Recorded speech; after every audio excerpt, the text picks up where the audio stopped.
269페이지 64번부터 34강 자분 탐상 CBT 대비 수업을 시작하겠습니다. 269페이지 64번부터 수업을 시작하겠습니다. 64번 통전법으로, 통전법에는 축통전법하고 직각통전법이 있죠. 통전법으로 직경 7인치는 소형 부품 원형 자화하려 할 때의 적정한 전류값은 이렇게 묻고 있습니다. 이 통전법은 조금 전에도 이야기했지만 축통전법 EA와 직각통전법 ER이 있습니다. 이 통전법 적용할 때의 전류값 산출은요, 여기 7인치라고 그랬잖아요. 그죠? 직경이. 여러 가지가 있는데, 우리 앞에서 규격집에서 많이 했습니다. 그 중에서 5인치와 10인치 사이인 7인치일 때는 그 직경에다 500 내지 700을 곱한다라고 돼 있죠. 그런데 직경이 얼마입니까? 7인치잖아요. 그죠? 7인치 곱하기 500, 7인치 곱하기 700 하니까 3500에서 4900입니다. 그죠? 여기에 해당하는 것이 다가 되겠습니다. 자, 그 다음에 좀 잘못됐네요.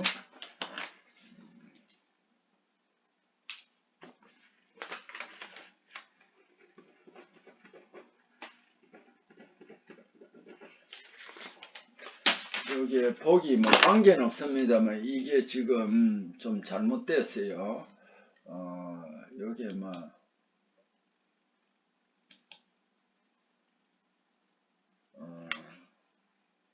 150으로 해버립시다. 여기 하여튼 여기 조금 잘못됐네요.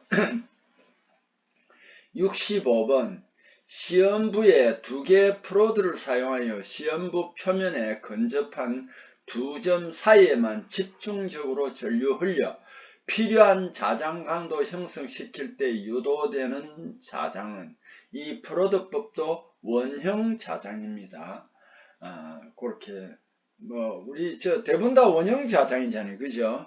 그러니까 코일법이나 극간법을 제외하고는 전부 다 원형 자장입니다.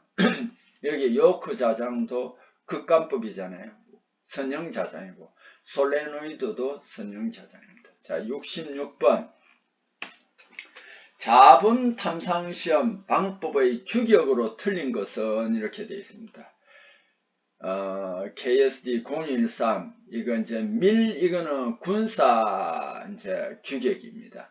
KSW는 항공우주 규격이죠. 그래서 KSD 0232는 없습니다. KSD 0213 밀I 68682 KSW 4041 이렇게 되겠습니다. 67번 KSD 0213에 의해 형광 및 비형광 자분을 사용한 자분 탐상시험 결과 나타난 자분 모양 관찰에 관련된 사항으로 옳게 표현된 것은 지시의 관찰은 자분 모양이 형성된 직후에 관찰하여야 한다. 자분 모양을 충분히 식별할 수 있는 백색광 밝기는 200룩스 이상이어야 한다. 자, 이거 뭡니까? 비형광일 때는 200룩스 이상이 아니고 500룩스잖아요. 그죠? 그래서 틀렸습니다. 형광 자분 모양을 식별하기 위해 100룩스 이하가 아니고 20룩스 이하의 어두운 장소에서 관찰해야 합니다. 형광 자분 모양을 충분히 식별하기 위해서는 자외선 등의 강도는 적어도 500 마이크로와트 per 제곱센티미터 이상이어야 한다. 맞죠?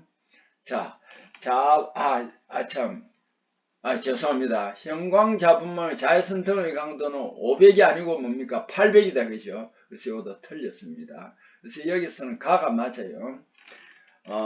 자분 탐상시험, 자분 적용 시기, 연속법 주로 이용되고 자화 조작 중 자분 적용을 완료합니다. 이제 연속법 주로 연속법을 많이 이제 이용합니다.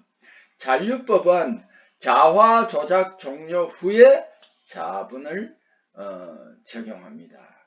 건식법 적용은 시험면 건조를 확인한 후 적용합니다.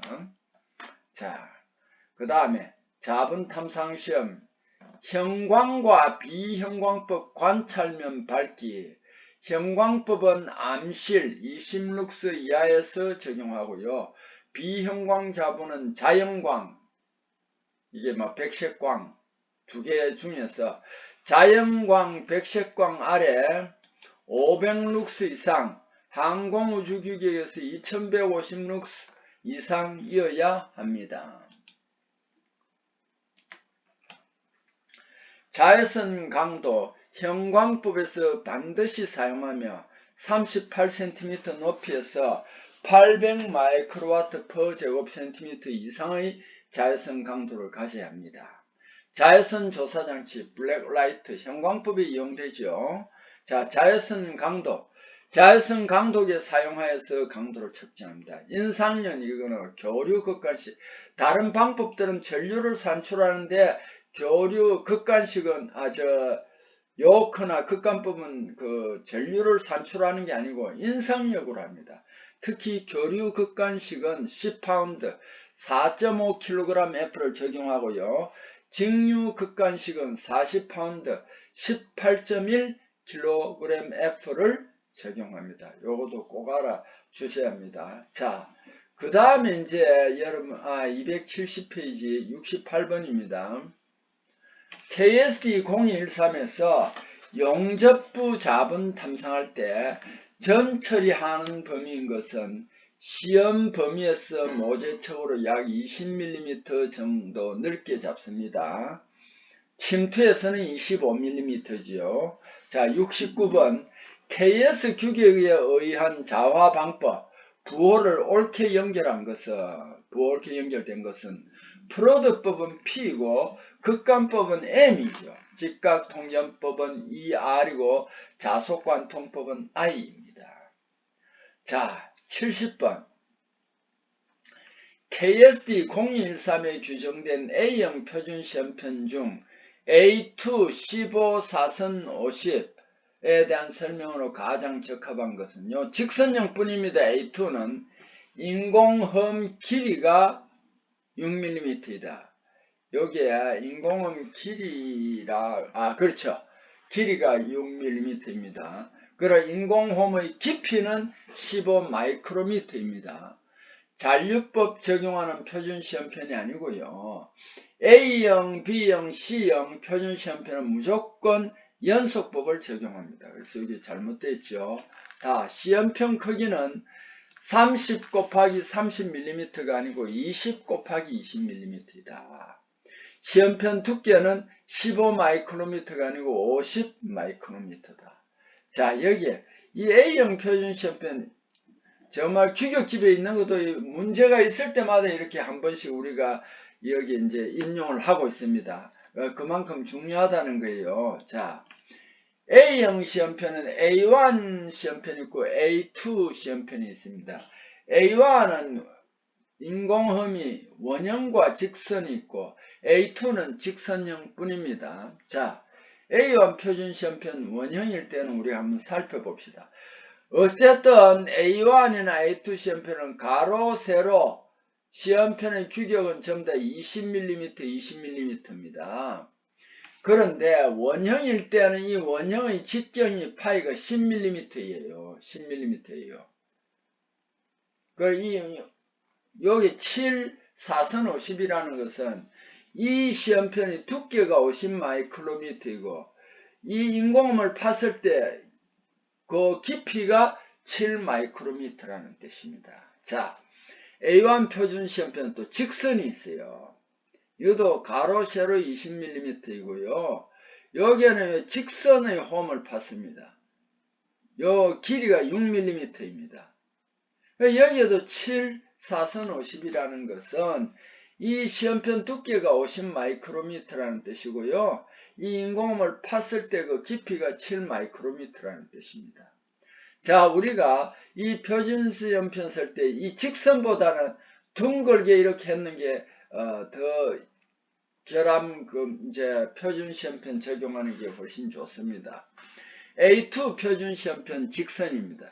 이것도 A1하고 같은데 20, 20 같고 7, 4선 50일 때는 6으로 똑같습니다. 자, 수치 가운데의 경사선을 제가 현장에서는 뭐라고 한다고 그랬습니까? 사선이라고 한다고 그랬잖아요. 그죠?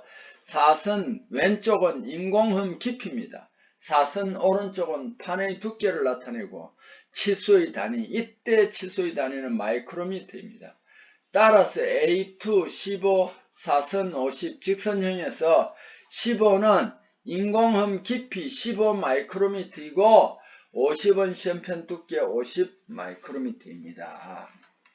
A형 표준 시험편은 A1, A2 두 종류이며 A2 시험편은 직선 A1형은 원형과 직선형 두 가지 종류가 다 있습니다.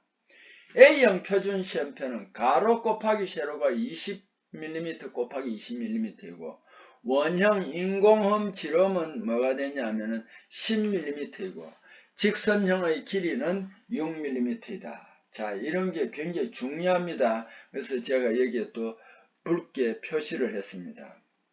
71번 KSD0213에 의한 자본 탐상 시험에서 탈자해야 하는 경우를 나열하였다. 잘못된 것은 계속해서 시험할 자와 방향이 전회 앞에 있는 거에 의해서 그 끝부분이 영향을 받을 수 있습니다. 그래서 전회의 자와의 영향을 받을 가능성이 있을 때는 탈자를 해버리는 게 좋습니다. 그 다음에 시험품의 잔류자기가 이후 기계 가공, 계측장치 등에 악영향을 줄 가능성이 있을 때 탈자를 실시합니다. 다 마찰부가 있는 시험품으로 마찰 부분에 철분 등을 흡인하여서 마모식 증가시킬 가능성이 있을 때 탈자를 실시합니다. 자분 탐상 시험 공정 행한 후에는 항상 탈자를 철저하게 실시해야 한다. 아닙니다.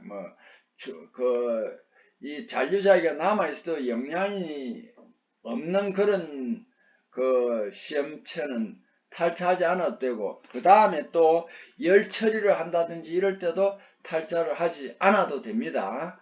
자, 이렇게 해서 이제 71번을 마치고요. 자, 271페이지 72번으로 넘어갑니다.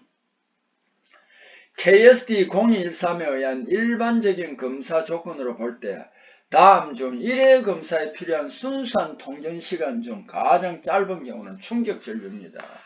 충격전류는 120분이 1초거든요. 그래서 굉장히 짧은 시간입니다. 그리고 우리가 직접 하는 것보다 사이리스트나 이런 그런 어떤 장치를 사용해서 해야 됩니다. 73번 KS 규격에 의해 형광자본 탐상 시험 할 때 다른 시험과는 달리 필수적으로 사용하는 장치는 자외선 조사 장치죠. 자, 74번 KSD013에 규정된 자화전류에 대한 적합한 설명은 자화전류입니다. 자, 건식법과 섭식법은 분산매니까 여기는 해당이 없고, 표면 아래의 자화는 직류가 교류보다 약한 게 아니고 강합니다. 그래서 틀렸고요. 교류 사용에 자화할 때 원칙적으로 표면 흠 검출이 한다. 맞지요? 직류, 맹류로 자화할 경우 원칙적으로 표면 흠의 검출을 하는 게 아니고 표면 흠도 할 수 있지만은 표면 직화 결함 검출에 많이 사용할 수 있습니다. 그래서 74번에는 다가 정확한 정답이 되겠습니다. 75번 KSD013에서 자외선 조사 등을 자외선 강도계를 이용하여 강도를 측정할 때 필터면에서 38cm 떨어진 위치에서 몇 마이크로미터 per 제곱센티미터 미만일 때 수리 또는 폐기라는가? 800 마이크로와트지요. 800 마이크로와트 per 제곱센티미터 이걸 꼭 알아두셔야 되겠습니다. 76번 KSD013의 일반적인 통칙에 따라서 자분 탐상 시험할 때 적용 범위에 해당하지 않는 재료는 이 세라믹은 강자성체가 아니잖아요. 그래서 요거는 해당하지 않습니다. 77번 KS 규격에서 자분 탐상 시험 결과로 나타난 자분 모양은 필요에 따라 기록해야 합니다. 기록 방법에서 틀린 것은 스케치, 전사, 사진 촬영은 되지만 레커칠은 안됩니다. 78번 KSD 013 규격에서 잔류법 공정에 규정하고 있는 통전시간은 4분의 1 내지 1초지요. 그리고 충격 전류의 통전시간은 120분의 1초, 3회 이상 반복 충전합니다. 79번 KSD 013에 따른 습식 형광 자분 탐상 시험에서의 형광 자분의 농도는 0.2 내지 2.0g/L입니다. 습식 비형광 자분 농도는 좀 많습니다. 높습니다. 2 내지 10g/L이 적정 농도입니다. 80번 KSD 0213에서 규정한 B형 대비 시험편 사용 용도로 틀린 것은 B형은 장치 자분 검사액의 성능 조사입니다. 장치 자분 검사액의 성능 조사입니다. 그래서 제가요, 이제 우선은 이번에는 이렇게 이제 2회까지 해가지고 이제 뭐냐면 그걸 마칩니다. 이 CBT 이제 자분 탐상 시험 모의 문제 강의를 여기서 마칩니다. 물론 이제 앞으로 제가 또 조금 더 시간이 이제 지나고 또 이제 책을 선정을 해가지고 더 이제 추가로 이 뭐냐면 지금 이 규격집이 요즘도 또 새로 변했더라고요. 그래서 그런 부분이라든지 또 최근의 이제 그 경향에 따라서 문제가 제가 좀 이제 예상 문제를 좀 추출할 수 있으면은 다시 또 한번 강의를 할 예정입니다. 계속 제가 이어서 강의를 할 겁니다. 그런데 요번 회에는 요걸 마치고요. 그래서 이제 자기 비판이 마치는데 여러분이 혹시 여러분 중에서 또 산업기사나 이런 걸 치는 사람이 있을 것 같아서 요 남은 시간을 이용해 가지고 대충 세밀하게 강의를 안 합니다. 대충 이렇게 흘러간다라는 것을 제가 조금 이제 설명을 하고 일단은 자기 비파괴 검사 이제 CBT 대비 이런 모든 이제 강의를 오늘 요 34강을 마무리하겠습니다. 34강으로 끝내겠습니다. 자, 그래서 그러나 이제 대충적인 개념 정립을 위해서 산업기사를 여러분들이 또 치는 사람들 대충 이런 범위로 치구나 하는 걸 지금부터 잠깐 한번 제가 설명을 하겠습니다. 세밀하게는 안 합니다. 자, 그러면은 산업기사 대비한 그 CBT 문제를 한번 제가 한번 강의를 하겠습니다.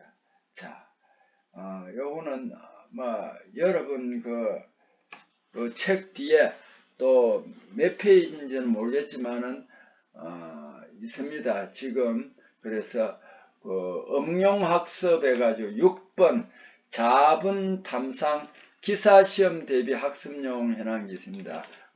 여러분 책에도 아마 있을 겁니다. 근데 요거는 세밀하게 제가 안 합니다. 요런 정도가 있다라는 것만 말씀드리겠습니다.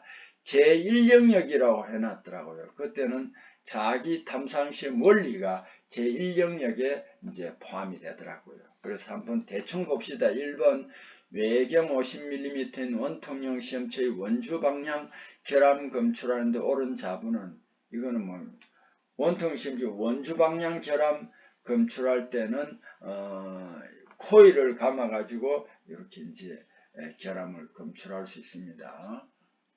그 다음에 여기 이제 요 2번 같은 경우는 이제 기사 시험이니까 어렵죠. 그죠? 그래서 여기 보면은 영광에 대한 전도율, 투자율, 그 다음에 주파수일 때 표피의 두께는 얼마인가 요 계산하는 게 있죠. 요것도 이제 계산기가 있어야 됩니다. 자, 그래서 이제 기사 시험이니까 이렇게 좀 어렵습니다.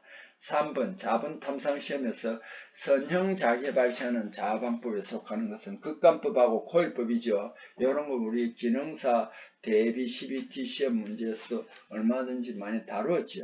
그 다음에 4번 직류 탈자에서 극성 전환축이 빠르면 내부까지 탈자가 되지 않을 수 있다. 이는 어떤 효과에 기인한 것인가 이런데 이게 뭐냐면 왜 내부까지 안 됐냐면 표피효과 때문에 표면에서만 맴돌기 때문에 그럽니다. 근데 여기서 또 이제 이건 표피효과인데 힐효과라는 뭐냐면 경사효과예요.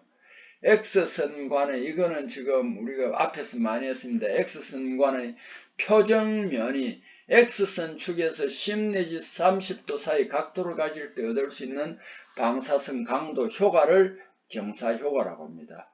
표적이 20도의 각도를 가질 때 방사선의 강도는 최대 효과가 나타난답니다. 자, 표피효과 한번 봅시다. 스킨 이펙트라고 하는데 도체의 고주파 전류 흐를 때 전류가 도체 표면 부분만 흐르는 현상입니다. 이것은 전류 방향의 급속한 변화로 유도 기전력이 도체 내부에 발생하여 도체 중심부의 전류를 흐르지 못하게 하기 때문입니다. 따라서 이게 왜 이렇게 돼 있지?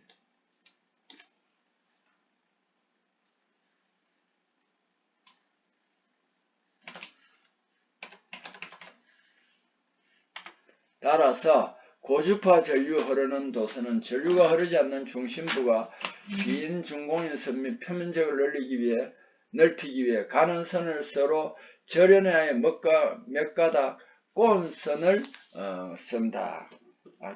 제가 이거 지금 시간이 얼마 없는데 이렇게 하면 시간이 너무 없을 것 같아서 대충 제가 한번 보겠습니다. 그래서 여기 보면은 제1역은 자기 탐상 시험 원리입니다.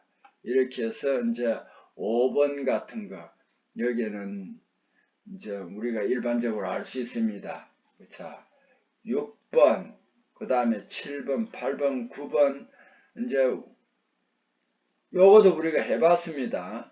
이제 여기에는 요것도 이제 해봤고 이렇게 해가지고 얼마가 되느냐 하면은 20번까지 이게 한 문제가 되고요. 그 다음에 이제 제2영역은 자분 탐상 시험입니다. 한번 봅시다. 제가 다는 이거 오늘 못합니다. 자분 정류와 그 적용법에 대한 설명으로 틀린 거 써내는데 습식법은 미세한 결함의 검출에 적합하고요. 형광자분은 일반적으로 습식으로 사용한다. 주로 그렇습니다. 비형광자분은 습식, 건식 모두 사용할 수 있다. 건식법은 표면 하하 부분의 결함 검출에 불리한 것이 아니고 유리합니다. 자, 여기에서 여기에 뭐냐면 축통전법에 대해 설명하고 여기에서 이제 요런 문제들 솔레노이드 이제 이거는 우리 코일법 계산항을 배웠죠. 그렇게 해가지고 이 영역은 자분 탐상 시험에서 21, 22, 23, 24, 25, 26, 27, 28, 29, 그 다음에 30, 31, 32, 33, 30, 36, 37, 40번까지가 됩니다.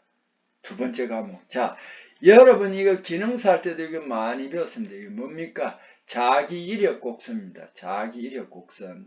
자기이력 곡선의 기능사 할 때도 있는데 이 포화 자작 밀도가 있잖아요. 포화 자작 밀도는 80%가 적합하다 했습니다. 이게 아무리 증가시켜도 이상 안 가거든요. 그래서 이게 80%가 적합하다는 거. 이게 자기이력 곡선은 굉장히 유명합니다. 자, 그래서 이제 40번까지는 했고 제3영역을 제가 요건 대충 여러분의 소개만 합니다. 이런 식으로 앞으로 공부해야 된다라는 거 소개만. 자기 탐상 관련 규격 및 컴퓨터 활용. 그래서 요즘은 컴퓨터 활용인지 어떻게 됐는지 모르겠습니다만은 여기서 또 20문제가 되겠습니다.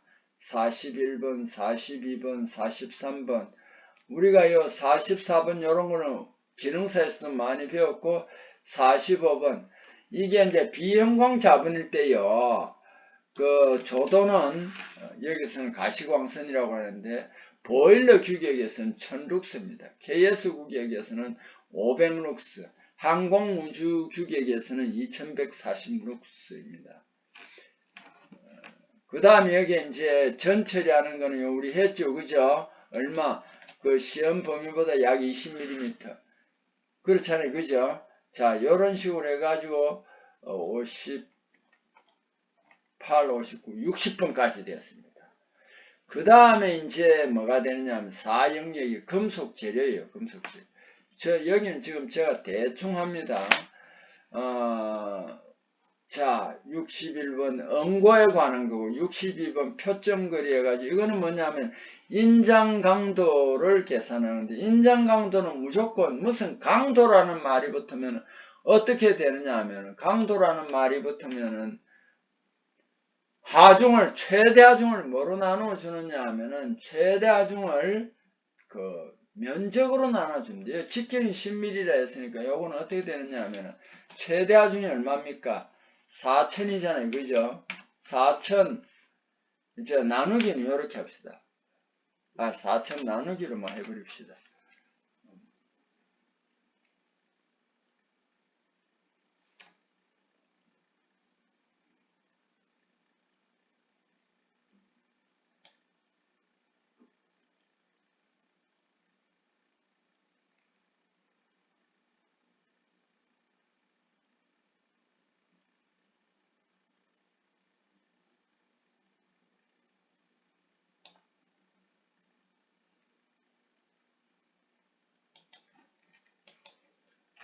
항상 무슨 강도라는 거는 있지요.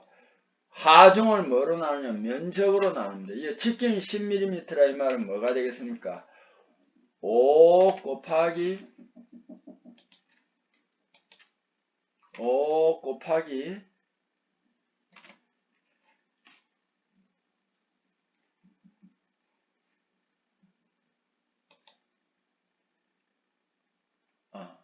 죄송합니다.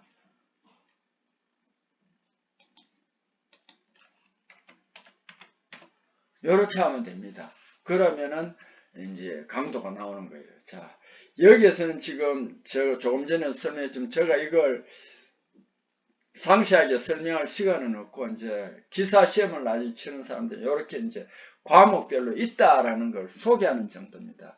제4 영역은 금속 재료입니다. 이렇게 해서 이제 갑니다. 가가지고 이제 뭐가 되느냐면은 80번까지가 됩니다. 그 다음에는 그러면 제5 영역은 뭐냐면 용접일반이 됩니다. 용접일반.